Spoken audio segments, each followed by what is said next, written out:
ನಮಸ್ಕಾರ ಎಲ್ಲ ರೈತ ಬಾಂಧವರಿಗೂ. ನಮ್ಮ ಹೆಸರು ರಾಜಶೇಖರ್ ಕಟ್ಟಿಗೆ ಅಂತೇಳಿ ಕರ್ನಾಟಕ RBM ಆಗಿ ಆ್ಯಕ್ಷನ್ ಹೈವೇಜ್ ಕಂಪ್ನಿಯಲ್ಲಿ ಕೆಲಸ ಮಾಡ್ತಾಯಿದ್ದೀನಿ. ಕಳೆದ 1 ವರ್ಷದಿಂದ ಇಲ್ಲಿ ಕೆಲಸ ಮಾಡ್ತಾಯಿದ್ದೀನಿ. ನಾವು ಇವತ್ತು ಬಂದಿರೋ ಊರು ಯಾವುದಂದರೆ ಬಳ್ಳಾರಿ ಡಿಸ್ಟಿಕ್ಕು ಕೊಟ್ಟಾಳ ಅನ್ನೋ ಗ್ರಾಮದಲ್ಲಿದ್ದೇವೆ. ಈ ಗ್ರಾಮದಲ್ಲಿ ನಮ್ಮ ಹೈಬ್ರಿಡ್ ಮೆಣಸಿನಕಾಯಿ ತಳಿಯಾದ ಸ್ಟೆಲ್ಲಾ ವೆರೈಟಿಯನ್ನು ನಮ್ಮ ಆತ್ಮೀಯ ರೈತರಾದ ರಾಮಕೃಷ್ಣನವರು ಬೆಳೆದಿದ್ದಾರೆ. ಅದೇ ರೀತಿಯಾಗಿ ನಾವು ಇವತ್ತು ಒಂದು ಚಿಕ್ಕದಾಗಿ ಒಂದು ಫಂಕ್ಷನ್ ಮಾಡಿದ್ವಿ. ಈ ಒಂದು ರೈತರ ಹೊಲದಲ್ಲಿ ಚಿಕ್ಕದಾಗಿ ಫಂಕ್ಷನ್ ಮಾಡಿದ್ವಿ. ಆ ಒಂದು ಫಂಕ್ಷನ್ಗೆ ಬಂದಂಥ ಒಂದು ಇಬ್ಬರು ರೈತರ ಅನಿಸಿಕೆಗಳನ್ನು ಈ ಒಂದು ಸ್ಟೆಲ್ಲಾ ವೆರೈಟಿ ಮೇಲೆ ಅವ್ರ ಅನಿಸಿಕೆ ಏನಿದೆ ಅದನ್ನ ನಾವು ತಿಳಿದುಕೊಳ್ಳೋಣ. ಸರ್ ನಮಸ್ಕಾರ. ನಮಸ್ಕಾರ. ತಮ್ಮ ಹೆಸರು ಸರ್? ನಮ್ಮ ಹೆಸರು ರಾಜಸಾಬ್ ಅಂತ. ರಾಜಸಾಬ್ ಅಂತ. ತಮ್ಮೂರು ಸರ್? ನಮ್ಮ ಇಲ್ಲೇ ಪಕ್ಕದಲ್ಲಿ ಹೊನ್ನಳ್ಳಿ ಸರ್. ಹೊನ್ನಳ್ಳಿ. ಹಾಂ, ಈಗ ನೀವು ಇಲ್ಲೇ ಸ್ಟೆಲ್ಲಾ ಪ್ಲಾಟ್ ನೋಡ್ತಾ ಇದ್ದೀರಿ. ಈಗ ನಾವು ಫಂಕ್ಷನ್ಗೂ ಕರೆದಿದ್ವಿ ನಿಮಗೆ. ಈಗ ನಿಮ್ಗೆ ಈ ಬೆಳೆನಲ್ಲಿ ನಿಮ್ಗೆ ಏನೇನು ಒಳ್ಳೇದು ಅನ್ನಿಸ್ತು ಸರ್? ಇದು ಬೆಳೆನೂ ಕೂಡ ಹೈಟ್ ಇದೆ ಸರ್, ಎಲ್ಲ ಕಾಪು ಕೂಡ ಚಲೋ ಇದೆ.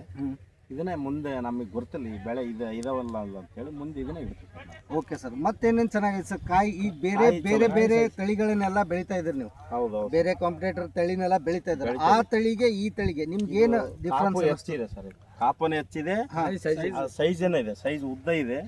ಅದಕ್ಕೆ ಇದು ಮಚ್ಚೆ ರೋಗ ಕೂಡ ಕಮ್ಮಿ ಇದೆ. ಮಚ್ಚೆ ರೋಗ ಕಡಿಮೆ ಇದೆ. ಮಚ್ಚೆ ರೋಗ ಕಡಿಮೆ ಇದೆ. ಓಕೆ, ಧನ್ಯವಾದಗಳು ಸರ್. ಈಗ ನಮ್ಮ ರೈತರು ಹೇಳ್ದಂಗೆ ನೀವು ಕೇಳಿರ್ಬೋದು, ಈ ಒಂದು ಸ್ಟೆಲ್ಲಾ ತಳಿಯಲ್ಲಿ ಮಚ್ಚೆ ರೋಗ ಕಡಿಮೆ ಇದೆ, ಕಾಪು ಚೆನ್ನಾಗಿದೆ, ಹಾಗೂ ಕಾಯಿಯ ಉದ್ದ ಹಾಗೂ ಕಾಯಿಯ ಶೈನಿಂಗ್ ಚೆನ್ನಾಗಿದೆ ಅಂತ ಹೇಳಿ ನಮ್ಮ ರೈತರು ತಮ್ಮ ಅನಿಸಿಕೆಗಳನ್ನು ಕೊಟ್ಟಿದ್ದಾರೆ. ಅದೇ ರೀತಿಯಾಗಿ ನಮ್ಮ ಇನ್ನೊಬ್ಬ ಪ್ರಗತಿಪರ ರೈತರಾದಂಥ ಸರ್ ಬನ್ನಿ ಬಸನಗೌಡ ಅವ್ರನ್ನ ಮಾತಾಡ್ಸೋಣ. ಅವ್ರದ್ದು ಒಂದು FPOನೂ ಇದೆ, ಫಾರ್ಮರ್ ಪ್ರೊಡ್ಯೂಸಿಂಗ್ ಆರ್ಗನೈಸೇಷನ್ ಇದೆ. ಅವ್ರದ್ದು ಒಂದು ಅನಿಸಿಕೆಯನ್ನು ಈ ಒಂದು ಸ್ಟೆಲ್ಲಾ ತಳಿ ಬಗ್ಗೆ ಏನಿದೆ ಅಂತ ತಿಳಿದುಕೊಳ್ಳೋಣ. ಸರ್ ನಮಸ್ಕಾರ. ಸರ್, ಈಗ ನೀವು ಸ್ಟೆಲ್ಲಾ ನಮ್ಮದು ತಳಿ ನೋಡಿದ್ರಿ, ಹೈಬ್ರಿಡ್ ನೋಡಿದ್ರಿ. ಈ ಒಂದು ಹೈಬ್ರಿಡ್ ಬಗ್ಗೆ ತಮ್ಮ ಒಂದು ಅನಿಸಿಕೆ ಸರ್? ಸರ್, ಇಲ್ಲ, ಗಿಡ ಗ್ರೋತ್ ಚೆನ್ನಾಗಿದೆ. ಇದು ತಳಿ ನೋಡಿದ ಮೇಲೆ ನಮಗೂ ಚೆನ್ನಾಗಿ ಅನ್ನಿಸ್ತಾ ಇದೆ, ಮಾಡಬೇಕು ಅನ್ನೋ. ನೆಕ್ಸ್ಟ್ ಟೈಮ್ ನಾವು ಒಂದು ಇದನ್ನ ಪ್ರಯತ್ನ ಮಾಡೋಣ ಅಂತೇಳಿ ಅಂದ್ಕೊಂಡಿದ್ದೀವಿ.